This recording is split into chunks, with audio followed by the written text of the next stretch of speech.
بسم اللہ الرحمن الرحیم والأصل في الفاعل أي ما ينبغي أن يكون الفاعل عليه إن لم يمنع مانع أن يلي الفعل المسند إليه أي يكون بعده من غير أن يتقدم عليه شيء آخر من معمولاته لأنه كالجزء من الفعل لشدة احتياج الفعل إليه. ويدل على ذلك إسكان اللام في ضربت لأنه لدفع توالي 4 حركات فيما هو بمنزلة كلمة واحدة. فاعل کی تعریف آپ حضرات نے پڑھ لی کہ وہ اسم جس سے پہلے فعل یا شبہ فعل ہو اور اس فعل یا شبہ فعل کو اس اسم سے مقدم کر لیا گیا ہو، اس کے ساتھ قائم ہونے کی حیثیت سے، نہ کہ اس پر واقع ہونے کی حیثیت سے۔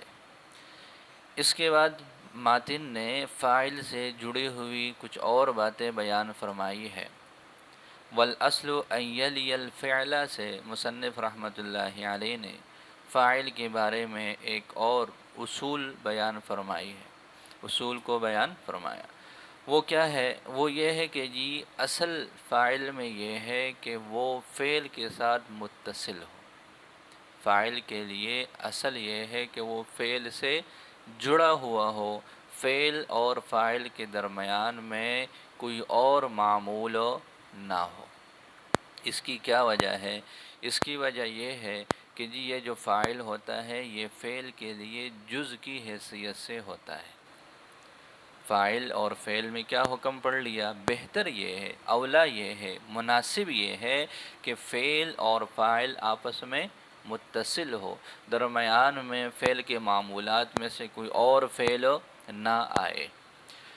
وجہ کیا ہے؟ وجہ یہ ہے کہ یہ جو فاعل ہے فعل کے لیے جز کی طرح ہے، اور جو چیز کسی کل کے لیے جز کی حیثیت سے ہو تو اس کا اپنے کل سے متصل ہونا یہ ہوتا ہے۔ جیسے ہمارے اجزاء ہیں جسم کے، پورا جسم کل ہے اور ہمارے ہاتھ پاؤں اس کے اجزاء ہیں، تو لہٰذا کل کے ساتھ جز کا اتصال ہوتا ہے۔ تو اسی طرح یہ فاعل فعل کے لیے جز کی حیثیت سے ہے، جز کی طرح ہے، تو اس کا بھی فعل کے ساتھ متصل ہونا بہتر ہے، اولا ہے اور مناسب ہے۔ اب اگلی بات یہ ہے کہ جی یہ جز کی طرح کیوں ہے؟ فاعل فعل کے لیے جز کی طرح کیوں ہے؟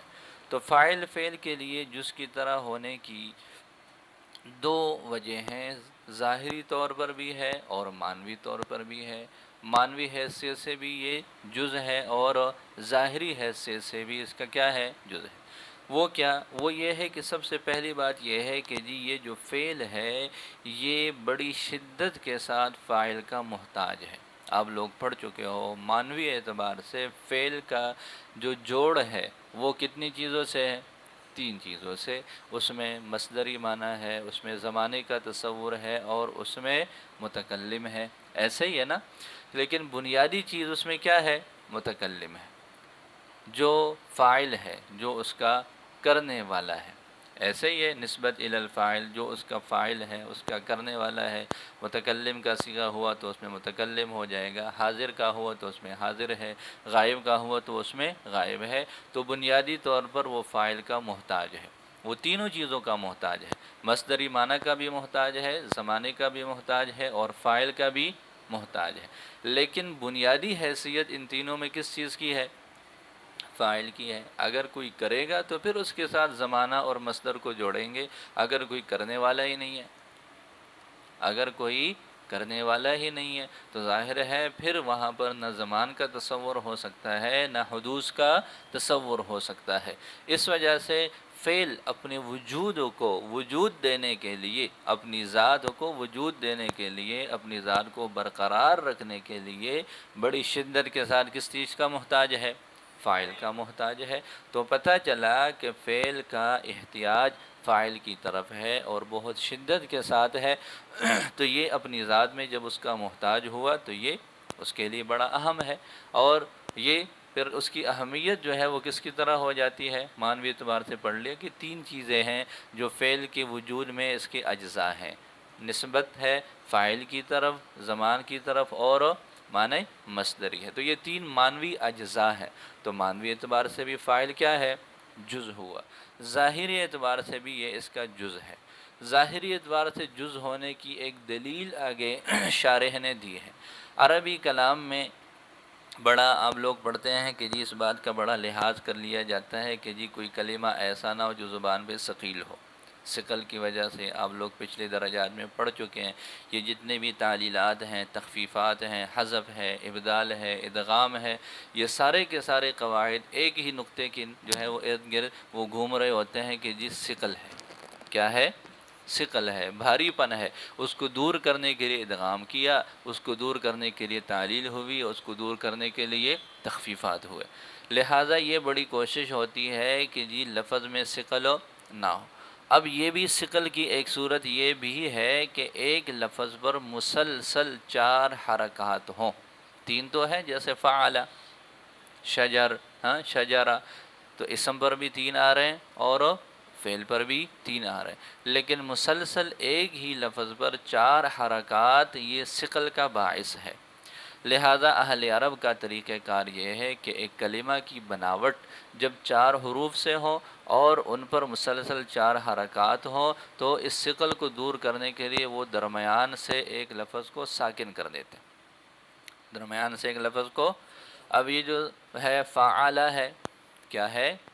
فعلہ، 3 لفظ ہوئے۔ اس کے ساتھ جب لگاتے ہیں تا، تما، تم، تی، تما، تننا اور تو اور تما وغیرہ ہیں، تو یہ آپ لوگ پڑھ چکے ہو کہ اس کا فاعل ہے۔ فعلتا میں تائے مفتوحہ اس کا فاعل ہے، فعلتم میں تم ضمیر اس کا فاعل ہے۔ تو یہ دیکھیں وہی فعلہ ہے، اس فعلہ کے ساتھ تائے مفتوحہ لگا دیا، اس کے ساتھ تائے مکسورہ لگا دیا، اس کے ساتھ تم، تما اور تننا لگا دیا، تو کیا کر لیا؟ فا عین کے بعد لام کو ساکن کر دیا، جبکہ اصل میں یہ فعلہ ہی ہے، صرف فعلہ کے ساتھ آگے جو صیغہ ہے اس کی علامت لگا دی ہے۔ اب علامت اگر ایک زائد چیز ہوتی تو لام کو ساکن کرنے کی ضرورت ہوتی؟ بولے، جب وہ الگ کلمہ ہے، یہ الگ کلمہ ہے، اور آپ لوگوں نے تو پڑھ لیا کہ ماضی مبنی بر فتح ہے۔ ماضی کا آخر ہمیشہ کیا ہوتا ہے؟ مفتوح ہوتا ہے۔ تو یہ جو مبنی ہوتے ہیں یہ اتنی آسانی سے اپنی حالت کو چھوڑنے کے لیے تیار نہیں ہوتے، لیکن ہم دیکھتے ہیں کہ ان صیغوں میں سب میں لام کلمہ ساکن ہو گیا۔ فعلتا، فعلتما، فعلتم، فعلتی، فعلتما، فعلتن، فعلتو، یہ اس بات کی دلیل ہے کہ یہ تا، تما، تم، تی، تما، تننا، تو اور نا، یہ اب اس فعلہ فعل کا حصہ بن گئے، اس کا جز بن گیا، لہذا اب یہ سارے ایک ہی کلمہ کی حیثیت سے ہو گئے۔ اب اگر فعلہ، فاعل، لام بھی متحرک ہو اور آگے تا، تما، تم، اس میں جو تا ہے یہ بھی متحرک ہے، تو 4 لفظ ایک ہی کلمہ کے متحرک ہونا ثابت ہوتے اور یہ زبان پر ثقیل ہے۔ لہذا اس ثقل کو دور کرنے کے لیے کیا کیا؟ لام کو ساکن کر۔ تو 2 دلیلیں شارح نے دی ہیں۔ پہلی دلیل کہ یہ معنوی جز بھی ہے، اور اس کی وجہ یہ ہے کہ فاعل یہ جو ہے فعل کے لیے بڑا اہم ہے، اور فعل بڑی شدت کے ساتھ اس کا محتاج ہے اپنے وجود کو، اپنی ذات کو جو ہے وہ برقرار رکھنے کے لیے۔ یہ آپ لوگوں نے پڑھ لیا۔ تو معنوی اعتبار سے بھی جز ہے اور ظاہری اعتبار سے بھی جز ہے۔ اس کی ایک دلیل ہے، دلیل یہ ہے کہ اہل عرب 4 متحرک لفظ ایک ساتھ برداشت نہیں کرتے، وہ اس میں ثقل جو ہے وہ محسوس کرتے ہیں، اس کے لیے وہ درمیان میں کسی ایک کو ساکن کر دیتے ہیں۔ لہذا فعلتا، فعلتما وغیرہ میں لام کلمہ کا ساکن ہونا یہ اس بات کی دلیل ہے کہ یہ جو فعلہ کے ساتھ تا، تما، تم وغیرہ لگے ہیں یہ اس کے لیے جز کی حیثیت سے، اور یہ فاعل ہے، تو پتہ چلا کہ ظاہری طور پر بھی یہ جو فاعل ہوتا ہے یہ فعل کے لیے جز ہوتا ہے، اور لہذا جب اس کا جز ہوا تو جز کے بارے میں جیسا آپ لوگوں نے پڑھ لیا کہ بہتر کیا ہے، اولا یہ ہے کہ وہ اپنے کل کے ساتھ جڑا ہوا ہو، تو یہ اس کی دلیل ہو جائے گی۔ دیکھیں، والاصل، اور اصل، اب یہ ہے کہ جی اصل اصول تو کافی سارے ہیں، بہت ساری چیزوں کے اصول ہیں، نحو کے اصول ہیں، صرف کے اصول ہیں، اور جو ہے وہ اصول جو علم اصول فقہ ہیں، اصول حدیث ہیں، اصول تفسیر ہیں، ہر ایک کے اپنے اصول ہیں۔ تو والاصل کا تعلق کس سے ہے؟ تو فرماتے ہیں والاصل فی الفاعل، مطلق اصل مراد نہیں ہے، بلکہ یہاں پر اصل کی کون سی صورت مراد ہے؟ وہ جس کا تعلق فاعل کے ساتھ ہوتی ہے، یہ فاعل کے لیے ایک اصل ہے۔ اب اصل کا آپ لوگوں نے پڑھ لیا کہ اصل ہے، اس کی جمع اصول ہے، تو جی یہاں کے اصول ہیں، یہاں کے ضوابط ہیں، یہاں کے قاعدے ہیں۔ تو یہ اصول اور ضوابط، تو اصول تو اصل کی جمع ہے، اور اصول کس کو بولتے ہیں؟ جو لازمی ہوتے ہیں۔ کیا ہوتے ہیں؟ لازمی ہوتے ہیں۔ اصل یہی ہوتا ہے نا کہ یہ یہاں کے اصول ہیں۔ اصول کا مطلب کیا ہوا؟ ٹائم پہ آنا ہے، ٹائم پہ نہ ہو تو پھر پورا گھنٹہ کھڑا رہنا پڑتا ہے۔ تو مطلب یہ لازمی اور ضروری ہے، نہیں تو پھر کھڑا کرنے کی تو ضرورت ہی نہیں تھی۔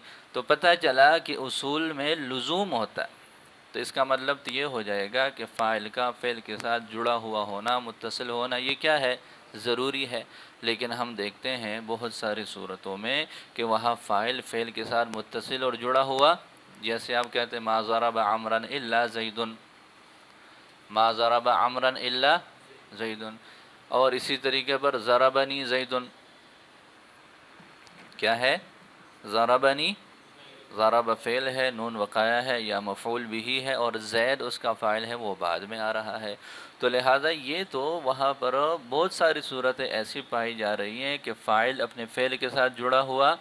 تو آپ لوگوں نے کہا کہ جی فاعل میں اصل یہ ہے کہ وہ ملا ہوا ہو، اصل تو ضروری ہوتا ہے، لہذا اس کا خلاصہ تو یہ ہونا چاہیے کہ فاعل کیا ہو؟ ضروری ہو، اس کا جو ہے وہ فعل کے ساتھ اتصال۔ تو اس کا شارح نے جواب دیا کہ اصل ہمیشہ ضابطہ اور قاعدہ کلیہ کے معنی میں نہیں ہوتا، بلکہ عربی زبان میں اصل یہ اولا اور مناسب کے معنی میں بھی آتا ہے۔ لہذا آگے شارح نے عبارت ذکر کی ہے ای ما ینبغی ان یکون الفاعل علیہ، یعنی وہ حالت جس پر فاعل کا ہونا مناسب ہے۔ ینبغی کا معنی کیا ہوتا ہے؟ مناسب۔ ای ما ینبغی ان یکون الفاعل علیہ، یعنی وہ حالت، ما سے مراد کیا ہے؟ حالت، یعنی وہ حالت ینبغی کہ مناسب ہو، ان یکون الفاعل علیہ کہ فاعل اس پر رہے۔ فاعل کے بارے میں اس کی مناسب حالت یہ ہے کہ وہ فعل کے ساتھ متصل ہو۔ اعتراض دور ہوا کہ نہیں؟ کہ جی یہ اصل ضابطہ اور قاعدہ کلیہ کے معنی میں نہیں ہے، بلکہ اولا اور مناسب کے معنی میں ہے۔ یعنی مطلب یہ ہے کہ فعل کے لیے بہتر اور مناسب یہ ہے کہ وہ کیا ہو؟ وہ فاعل کے ساتھ ہو۔ یہ یہاں پر ضروری اور واجب اور وجوب کے درجہ میں نہیں ہے۔ ٹھیک ہو گیا؟ اب آگے اس پر ایک اور اعتراض ہو جائے گا کہ جی آپ نے چلو یہ تو کہہ دیا اصل ہے، اصل قاعدہ کلیہ کے معنی میں نہیں ہے بلکہ اولا اور مناسب کے معنی میں ہے۔ تو اولا اور مناسب کا سب سے قلیل درجہ کیا ہے؟ کہ وہ جائز ہو۔ تین درجے ہیں نا، پہلے کہ چیز کا جواز ہوتا ہے، دوسرا جواز کے بعد اس کا اولا اور مناسب ہوتا ہے، تیسرا پھر جا کر اس کا ضروری درجہ ہو جاتا ہے کہ جی ایسا کرنا ضروری ہے یا واجب ہے یا اس طرح کی کوئی صورتحال۔ تو یہ آپ نے کہہ دیا کہ جی اصل یہ وجوب کے معنی میں نہیں ہے۔ ٹھیک ہے، سمجھ آ گئی؟ اولا ہے تو پھر اولا تو مناسب ہے، یہ تو دوسرا درجہ ہے، کم از کم کیا ہونا چاہیے؟ جائز تو ہو نا کم از کم۔ جی ہے کون؟ یہ اسلام کا لڑکا ہے ادھر؟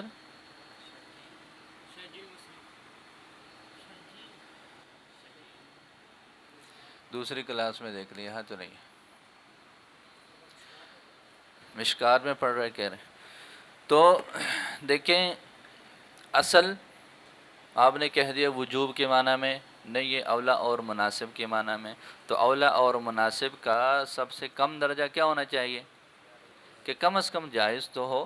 لیکن بہت ساری صورتیں عربی کلام میں ایسی ہیں جہاں فاعل اپنے فعل کے ساتھ متصل ہونا وہ جائز ہی نہیں ہے۔ جیسے اگلی یہ جو متن ہے اس سے اگلی متن کے اندر جو ہے یہ آپ لوگ پڑھ لیں گے کہ 4 صورتیں ایسی ہیں جس میں فاعل کو مفعول کے بعد ذکر کرنا ضروری ہے. پہلے فعل ہوگا، پھر مفعول ہوگا اور پھر فاعل ہوگا، تو پھر وہاں پر درمیان میں مفعول کا ہونا وہ ضروری ہے، اور فاعل کا اپنے فعل کے ساتھ ملنا یہ جائز ہی نہیں ہے. تو یہ تو بالکل کام جو ہے کیا ہو جائے گا، یہ الٹ ہو جائے گا. اس کا جواب دیا آگے اِلَّمْ يَمْنَعْ مَانِعٌ سے، کہ اگر کوئی مانع منع نہ کرے، اگر کوئی مانع منع نہ کرے. ہاں اگر کوئی چیز مانع ہو جائے، جیسے وہاں پر اس کی وجوہات پڑھ لیں گے. 4 جو ہے وہ صورتیں ہیں، چاروں کی اپنی اپنی وجوہات ہیں. وہ وجوہات ہیں ان کی وجہ سے اب فعل اور فاعل کا آپس میں اتصال نہیں ہو سکتا. ایک معنی آ گیا، تو جب معنی آ گیا تو پھر یہ اصل تو یہ ہے کہ وہ جڑا ہوا ہو، لیکن اگر کوئی معنی ہے تو ایسے بھی ہو سکتا ہے کہ جڑا ہوا ہونا ہی ناجائز ہو جائے. اور وہ کس وجہ سے ہے، وہاں پر اس کی وجوہات ہوں گی، تو لہٰذا ایسے کوئی بات نہیں ہے. دیکھو والاصل، اور اصل یعنی اولا اور مناسب فاعل میں، وہ اس پر اعتراض ہو جائے گا. ایما ینبغی یعنی وہ حالت جس پر فاعل کا ہونا اولا اور مناسب ہے. اِلَّمْ يَمْنَعْ مَانِعٌ اگر کوئی مانع منع نہ کرے. ہاں اگر کوئی مانع منع کرتا ہے تو یہ اتصال کیا ہو جائے گا، یہ پھر ناجائز ہو جائے گا، وہ صورتیں خارج ہو جائیں گی. اصل کیا ہے، ان یلی الفعل کہ وہ فعل کے ساتھ کیا ہو، متصل ہو. والاصل ان یلی الفعل، یلیہ کا جو فاعل ہے وہ الفاعل ہو جائے گا. ہاں جو ما قبل میں جس کی طرف فی الفاعل کی طرف اشارہ کر لیا، اور الفعل مفعول بھی ہے. والاصل ان یلی الفعل، اور اصل یہ ہے ان یلیہ کہ وہ فاعل ملا ہوا ہو الفعل فعل کے ساتھ. اب اس پر اعتراض ہے. اعتراض یہ ہے کہ جی آپ لوگوں نے پڑھ لیا کہ فاعل اس اسم کو بولتے ہیں جس سے پہلے فعل ہو یا شبہ فعل ہو. ٹھیک ہے، یہاں انہوں نے بات ذکر کی ہے صرف فعل کی، کہ جی فعل اس کے ساتھ فاعل متصل ہو. تو فاعل جیسے فعل کا ہوتا ہے شبہ فعل کا بھی تو ہوتا ہے، اس کا تو کوئی ذکر ہی نہیں کیا. کیا یہ حکم صرف فعل کے ساتھ خاص ہے یا شبہ فعل کے لیے بھی یہ فعل ہے کہ اس کے ساتھ بھی اس کا فاعل جڑا ہوا ہونا یہ اولا اور مناسب ہے. تو الفعل کے بعد ذکر کیا المسند الیہ. فعل سے مراد یہاں پر المسند ہے. فعل سے مراد کیا ہے، المسند ہے. وہ چیز جس کا فاعل کی طرف اسناد ہو، وہ تمام چیزیں مراد ہیں. ٹھیک ہے، اور فاعل کی طرف اسناد کتنی چیزوں کا ہوتا ہے، فعل کا بھی ہوتا ہے اور شبہ فعل کا بھی ہوتا ہے. لہذا فعل کو ذکر کیا اس لیے کہ عمل کرنے میں یہ اصل ہے، عمل کرنے میں یہ کیا ہے، اصل ہے. کل پرسوں بھی بتایا تھا کہ جتنے بھی عوامل ہیں ان میں سب سے مضبوط کیا چیز ہے، اصل اور بنیادی چیز فعل ہے. لہذا فعل کو ذکر کیا، باقی جو شبہ فعل ہے وہ اس کے ضمن میں آ جائے گا. تو چونکہ یہ اصل ہے، بنیادی چیز ہے، اس وجہ سے فعل کو ذکر کیا. لیکن مراد صرف فعل نہیں ہے، بلکہ مراد کیا ہے، وہ المسند ہے. مطلقاً وہ تمام چیزیں اس میں آ جائیں گی، مطلقاً ہر وہ چیز جس کا فاعل کی طرف ہو اسناد ہو. تو فرماتے ہیں وہ فعل ہو یا شبہ فعل ہو، اس میں کوئی حرج نہیں ہے. والاصل ان یلی الفعل، اور اصل فاعل میں یہ ہے کہ وہ فعل کے ساتھ متصل ہو. الفعل سے مراد المسند الیہ یعنی ہر وہ چیز جو اس فاعل کی طرف ہو مسند ہو. ان یکون بعدہ من غیر ان یتقدم علیہ شیء آخر من معمولاتہ سے مصنف رحمۃ اللہ علیہ نے اس اتصال کی صورت کو بیان فرمایا. دیکھیں اتصال کی کئی صورتیں ہو سکتی ہیں. آپ سے آگے کوئی لڑکا بیٹھا ہوا ہے وہ بھی آپ کے متصل ہے، آپ کے پیچھے بیٹھا ہوا ہے وہ بھی کیا ہے، وہ بھی متصل ہے. تو والاصل ان یلی الفعل میں تو مطلقاً یہ بات ہے کہ جی وہ فعل فاعل کے ساتھ کیا ہو. اب متصل کی کیا صورت ہے، اگلی صورت مراد ہے یا پچھلی. تو فرمایا ان یکون بعدہ، کہاں پہ ہونا چاہیے، اتصال کی بعدیت والی صورت مراد ہے، قبلیت والی صورت مراد نہیں ہے. اور آگے فرمایا کہ جی یہ درمیان میں کسی چیز کا فاصلہ نہ ہو، متصل ہو.